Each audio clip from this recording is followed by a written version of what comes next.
Will, welcome. Thank you very much for joining us. Another Property Thursday. And I'd like to think that as well as educational, this is almost like a geography lesson, isn't it?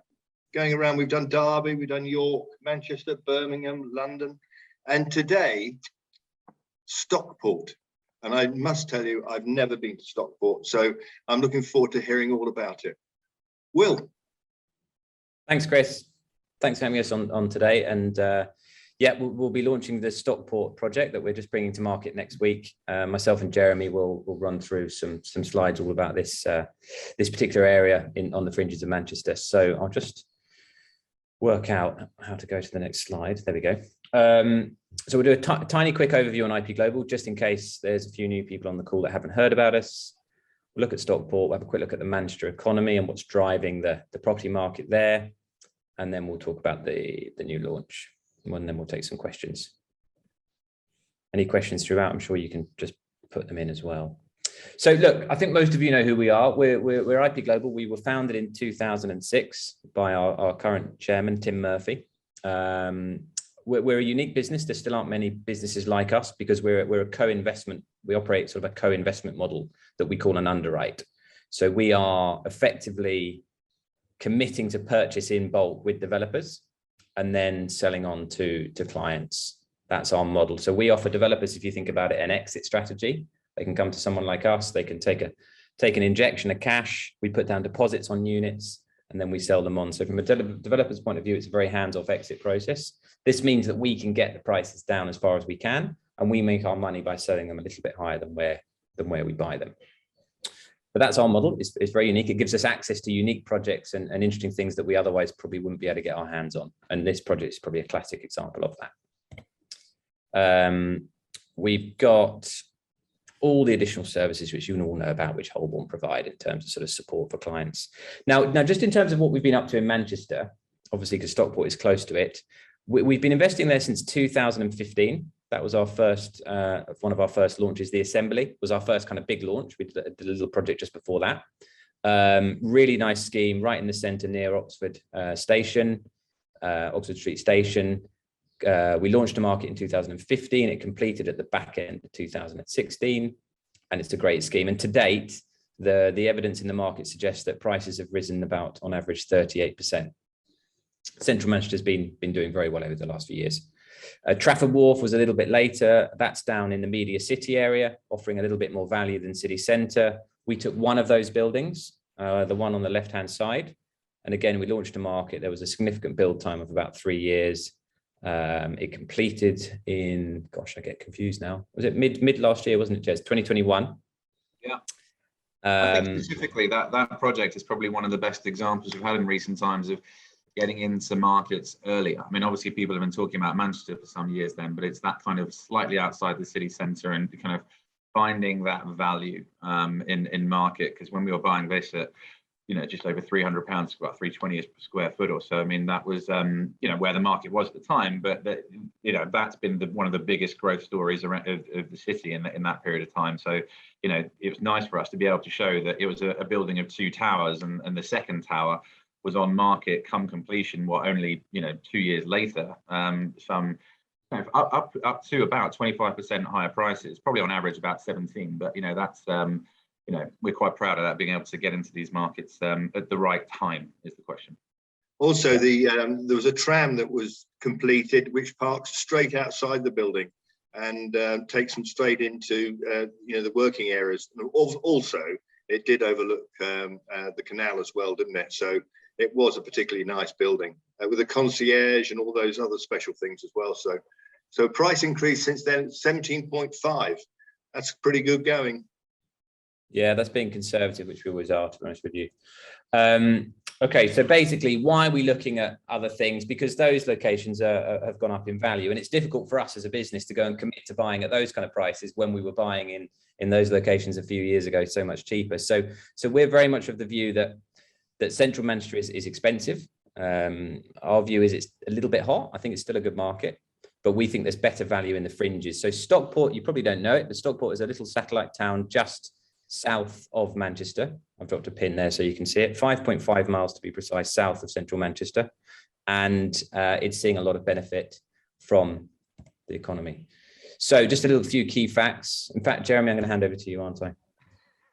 I was just saying, like, it's just a little satellite town. I think it's one of the top 3 largest towns in the country, actually. It's about 289,000 people currently at the moment. So it's got a decent economy in its own right. And frankly, if it was away from Manchester, we'd be probably talking about it in the same breath. It's just because it falls within the Greater Manchester area. People just think of it as Manchester. I mean, fairly quite rightly, in my opinion, because I think, you know, being 5 miles away, being literally 10 minutes on the train to get back into the city centre of Manchester, half the residents here will be working and commuting into the city centre of Manchester all the time. You know, Manchester potentially is a bit hot in that inner ring road, but you know, there's all across the property world, you'll be seeing people talking about it. It's still a hot market, it's still very popular, and you know, people still want to buy there. And this is it. We've got a very good supply and demand imbalance. The population keeps increasing well, and they can't build enough property. So finding value in a market like this is definitely still the right thing to do. It just means that we're not going to be picking up the nice flashy buildings in the centre of town for 550, 600 pounds a square foot, which is happening now. We're going to continue to look for the 300, 350 pounds a square foot, which you invariably have to go further out. But doing that, we want to do it in areas where there are jobs, there are people, and there is a upwardly mobile economy. And for us, Stockport is hands down probably the best satellite town around Manchester for that. As I say, it's probably quite moneyed already. It's not something that has to go through, you know, crazy regeneration to be desirable. It's a lot of it is very quite middle class already. So yeah, I mean, the key fundamentals here we want to see, what we want to see anywhere in market, is the supply and demand. And you know, we can see for the Greater Manchester area and for Stockport itself, the population estimates are expected to go above UK averages up to 2035. So Manchester is still pulling people in. It's still pulling in companies who want to work there, set up their businesses. Might be slightly cheaper than there are in London, but it's attracting the good talent still. So you know, the university is keeping its talent. It's bringing people in from abroad, and so it's becoming more dynamic. So we want to take advantage of this market. We just don't want to be paying the premium for it, which is what we've got here. Good. So you've got on this, we always look at this data in terms of sort of population growth and wage inflation and these kind of things. So you can see on the left hand side here, you've got the population growth in Stockport itself. So it's risen from what is that, to about 282,000. Population now stands at just under 295, and Oxford Economics predict that's going to continue to rise to over 300. So this is the sort of data we want to see, right? We always want to be buying in areas that are regenerating, and Stockport has got a number of sort of major regeneration projects going in. So, you know, Manchester Centre is seeing it, but also the towns are benefiting from this growing economy, as Jeremy's mentioned. So, you know, there's £100 million being invested into the central station, Stockport rail station. There's 65 million going into Royal George Village, which is a sort of mixed use development of workspace and residential, which is fairly central. Stockport Exchange, you know, there's lots of different things happening, and lots of regeneration and investment. Is really the business district, the centre of town. It's just to the right of the central train station of Stockport there.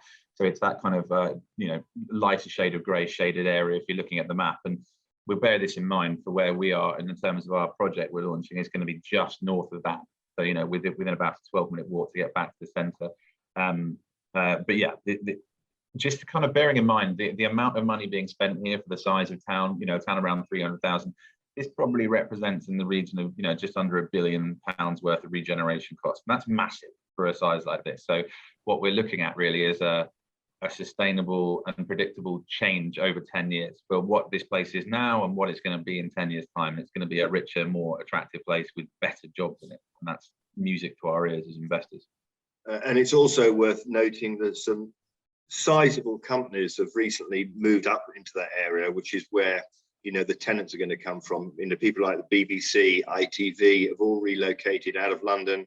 It was called North Shoring at the time. And that's, you know, that's where, one, when you want to sell it, that's where the client's going to come from. And obviously, because of supply and demand, that's where you're going to find the tenant. Yeah. So just to give you a bit of a background, if I go to just while we're talking on that, where did I put the map? We do like them. It's too big, isn't it? But you're looking at you're about a 20-minute drive to Media City from Stockport. So it's about 5 miles to Media City, 6 miles to city centre. So those are the sort of two major employment hubs that you'd be able to drive to very easily, as well as potentially somebody working locally in the local economy. Obviously, these towns are being driven by the growth in Manchester, so it's always good to have a look at that data. You probably know it, but Oxford Economics, again, you can see where Manchester's come. It's come from, a population of 850,000 back in the year 2000. We're already, where are we? We're already over 1 million, and that's predicted to keep growing. So it's one of the fastest kind of population growth cities that we're seeing in the UK. And below that, you've got the GDP, the growth predicted in these cities. It's a little bit complicated bar graph, but you can see there that the lighter color, sort of, not sure what you call that color, light brown, is the growth expected in the economies in the different cities. And again, it's the usuals. It's the Birmingham, the Manchesters, and the Leeds that are seeing a lot of that growth. Kind of furthering on what Chris said, you're right in terms of the brand names of companies you want there. It's all very well having population growth, but Manchester specifically is making itself very much the capital of the north with the kind of companies setting up. Like, yes, you've got the big media companies, but you've got to say Amazons and so forth, and some finance companies as well. We lost a slide. I'm coming back. The slides aren't are skipping incorrectly. I don't know what it's doing. It's a good job we rehearsed this. That's all I can say.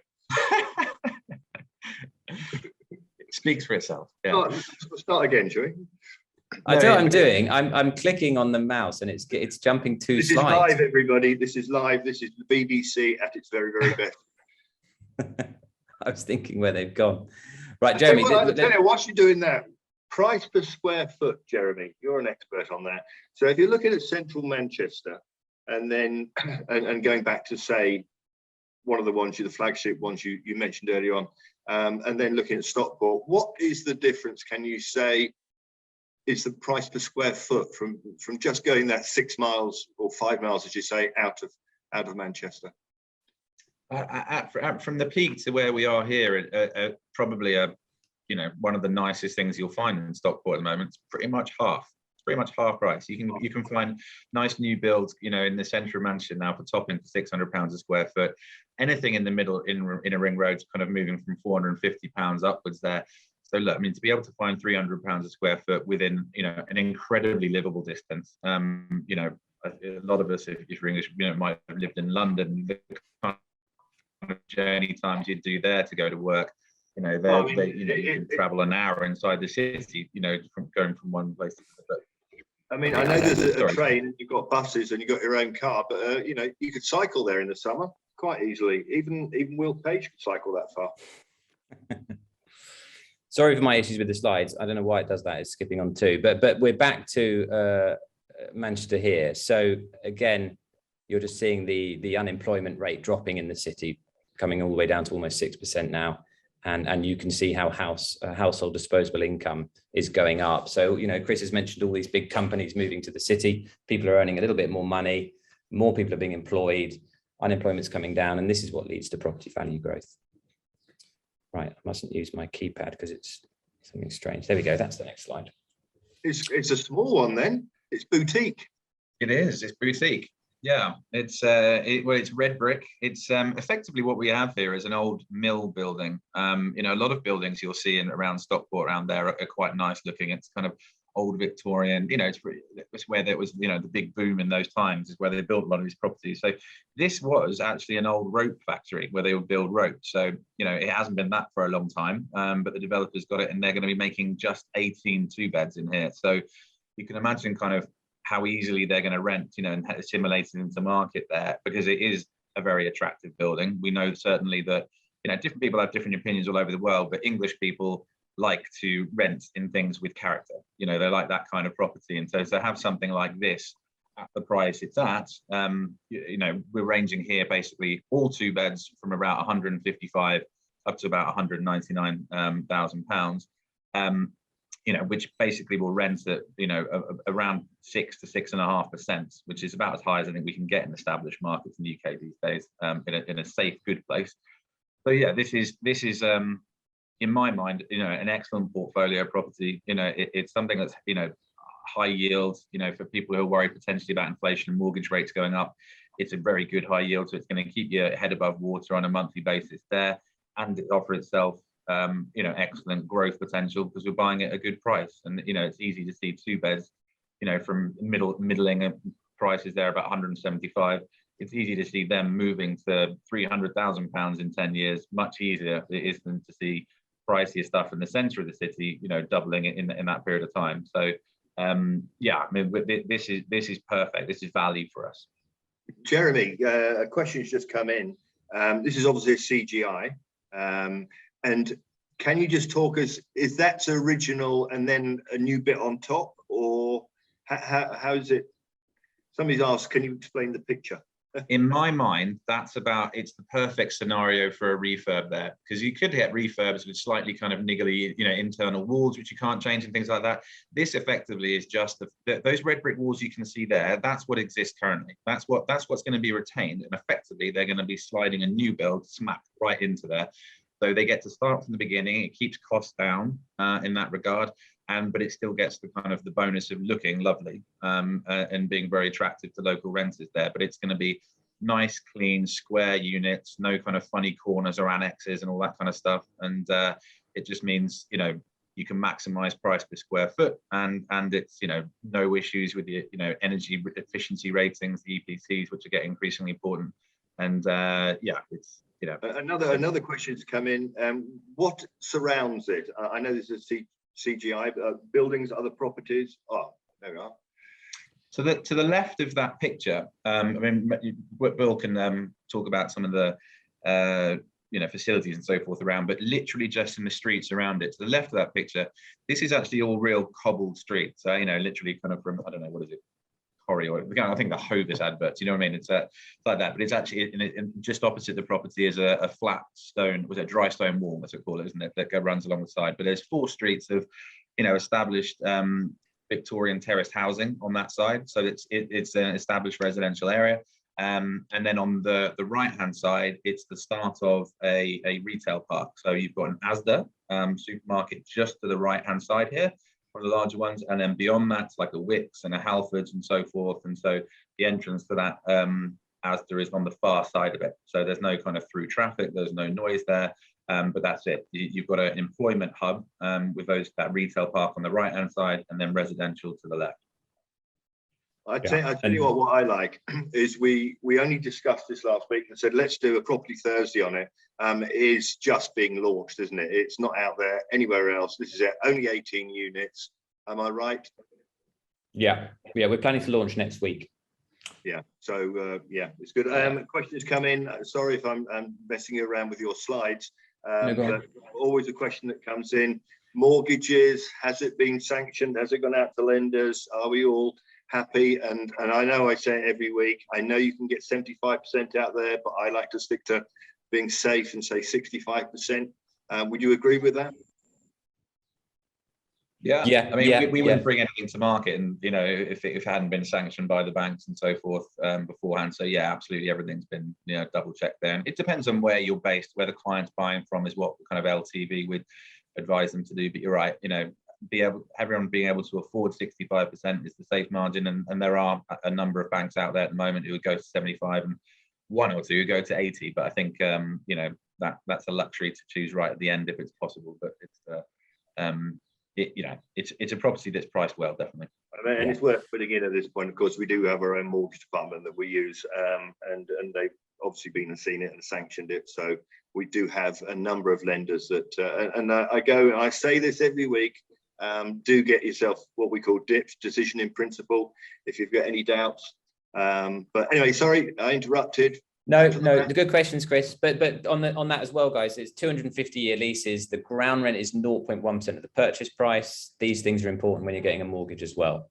The build guarantee is with Build Sure, who are one of the big sort of warranty providers for new build. So all those things you need if you're going to be able to get a mortgage. And I'm guessing service charges are going to be good because there's no gym or swimming pool or anything like that. It's reasonable. £2 a square foot. And we've got the schedule that we can share people, the breakdown of how that's going to be allocated. Don't forget as well, somebody was asking what's around the site, right? We've got the Asda's here, we've got some other warehousing, but we've got parking as well at the back. So there's an entrance around the back to get to the parking spaces, and all the units come with a parking space. Given this is a 20-minute, 5 miles, 6 miles to city centre, same to Media City, that's a bonus, because that's going to mean your potential tenant or somebody buying this can obviously get out and about, and it's important to have a car just space. Just make that clear, Will, because the question always goes up on car parking. You buy the unit for 170,000, and your car park is not going to cost you any more. No, it's included in the prices that we've got, but we'll be listing out, which are from 153 for the cheapest units on the ground floor up to 199 for the biggest unit on the top floor, include parking. It's such a good price point. I've got to say, it's such a good price point. Sorry, I interrupted again. That's all right. Who's on? Who's now? Is it Will or is it Jeremy? I'll continue just quickly. It's all very relaxed. So you can see here the pin where Nobel Mill is. There is actually an error. This we haven't launched, so we can fix this for clients. But there's not 2 bus stops here. The top one is actually a train station. We just need to change that. But that is Heaton. It's called Heaton train station. That is 7 minutes to Deansgate. Okay. Central Stockport station is 9 minutes, and that is sort of in the middle of town, somewhere down here. Here it is. There we go, down here. Okay, so you don't have to walk back into town. You can literally walk. I think it says on Google a 12-minute walk. It's like less than a mile. Amazing how slow people who Google employs seem to walk. But yeah, that's kind of where the site sits. Looks good. Here's some CGIs just to show you what the finish will look like. Very nicely finished. Really good spec. Obviously, white goods, etc., come included for those who would usually ask the question. And then a furniture pack available from you guys? Yeah, we do all that. So we've got our team on the ground in Manchester who will be able to get the keys, snag the apartments, and if clients want to furnish, we can install furniture packs. And these resemble the furniture packs available. Prices of furniture, I'm just waiting to confirm them. I think it's going to be between sort of £5,000 and £6,000, but it's an estimate because obviously we're not ordering this furniture for just about a year, because the building completes in 1 year, just over 1 year. Excellent. In terms of as well, just out of the way I think about this project, actually, in terms of who's going to rent there, I mean, it should be said of why we can get, Manchester prices and 2 beds at this price. I mean, and including parking. I would say on average there were, I'd say some of them are kind of smaller apartments. But actually, what I would say in terms of what's happening with COVID in the last little while, with a lot of people working from home, I would say actually some of these here, which I'd say 1.5 bedroom apartments, I would probably prefer to buy that and kind of be renting it out as a 1 bed plus study.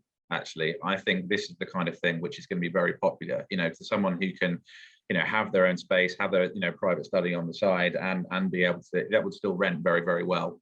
So I wouldn't forget that's the kind of market and renters we'll be dealing with here, who can afford, £900,000 a month in terms of rent here, and might want that as an extra kind of luxury getting back into town. And I mean, you're the experts, with the wealth managers that are on and clients that are on. You can talk and walk them through, a floor plan and show exactly what they're going to get and which is the best unit to go for at this stage, because it's a blank sheet of paper at the moment. Just 20% on exchange is good. Is that right? Yeah. Okay. 20 on exchange, 80 on completion. Floor plans we've got, units we've got coming out literally this afternoon, and cash flows are probably going to be ready kind of Monday. So detailed cash flows to show that. So we really have got in there early, Kieran. Thanks, Kieran, for your message. Regular viewer, friend of the show. What are you doing with these slides now? You're going backwards ways. I just wanted to go back to one that was a bit more pretty. Good. Do we have any other questions, Chris? No, not at the moment. Somebody's put something on chat. What I was going to ask, because I think this is tremendous, and I personally like these boutique type ones, rather than 200 units going up to 35 floors. This is getting early, I reckon. What else is going on at IPG? We did a webinar not that long ago. We did silversmiths, etc. What's up and around, and what would you like to talk about? I mean, look, it's probably relevant to talk about new launches, because we are we've sold most of what we've got. So at the moment, we've got a few units left in our conversion project in central Birmingham, which is called Silversmiths. Yep. Not many units, starting from £265,000. And we've then got coming in the pipeline, we've got Stockport, which we're launching. Following that, we hope to launch a little project in Newcastle. And then we've got a scheme in Sheffield. And then we've got another Stockport scheme. So I don't think we're just coming into Stockport to do one launch. We've got another bigger scheme that we want to bring to market. So those are kind of the next 3 launches for the UK that are all in the pipeline. Going back a bit, Solarium, we did a show on. That's down in London, in Brentford, near Kew. Different end of the world, I know. Anything left there? I think we've got like 1 or 2 units, but not a lot, Chris. There is now High Wycombe's sold out. Germany, we had a successful launch in Leipzig that many of the Holborn clients and advisors know about because it was sold very well. We've got another scheme coming there. Small little project again. It's only 6 apartments. So please talk to us if you've got interest in Germany. And then we've got another scheme coming, which is a more like a 20-unit development in Leipzig. And then following that, those 2 are confirmed. They are signed. And then following that, we'll very likely have a scheme on the fringes of Berlin in Brandenburg, quite near Tesla's new factory and all the sort of science parks in that kind of area, just east of Berlin. So there's quite a bit happening. But they're not huge schemes. We're trying to bring to market sort of smaller schemes at a little bit more value. Yeah, it's good. Kieran, any clues on price points for the next development in Stockport and Manchester? Very similar, to be honest with you. Very similar. Yeah. It's got 1 bedrooms and 2 bedrooms. There are no studios, but the 1 bedrooms are similar size. So yeah, you're pretty much looking at the same sort of price point. But we're finalising everything as we speak on that. So. We should be bringing that to market. Just to recap, you're in at 153,000 for the cheapest unit there, and they go up to just under 200,000, and they're all 2 beds, and they all come with a car park. Yeah, that's brilliant. And you just mentioned Berlin. I mean, that's obviously got so much demand there. You are still looking at Berlin. You may be able to bring something to the market. Yeah, I mean, it's like London, Chris, back in the day. It's got very expensive. So the clients that have invested with us in Berlin should be delighted because the market just keeps growing a lot. So it's about finding the value, and that means that we just need to branch out. So we need to get people to understand the surrounding towns, the little pockets where there is still some value. So I don't think you're going to see us do anything too centrally in Berlin anymore. It's going to be much more in the area where there's some value still. 30 minutes, 40 minutes in. A question, because when we go to IPG, always thinking you're the only one of our partners really that does outside of the UK. And a question's just come in. You did have a Portugal one. Are you still looking at Portugal? And if not, why not? Jeremy, your turn. Your turn. It's keeping our eye on it, really. We haven't got anything imminently coming there. Not that we don't like the reasons for why we were buying into Porto and Lisbon before. There's probably, like I'd say, a 6-month question mark in terms of some people might know that Portugal does the golden visa scheme, and whilst that is a contributor to the economy there, it's not everything. But most people who are buying there for the golden visa were buying in places like Lisbon and Porto, and so the government's just changed its ruling as of January 1st this year to eliminate Lisbon and Porto from being able to qualify for that. So that might have a short-term impact on the property prices. So we don't want to go and agree into new schemes just yet, right in the next few months. But we just want to see where the market's playing out. But we do have a project in the south of Porto, just down by the bottom tip of the Algarve, which is eligible for the golden visa side of things. But it's a market we might enter into and start buying the cities again. It's just when we're confident on the pricing, because it is still an upward mobile economy. It's just we have to be pragmatic and make sure that the market rests itself.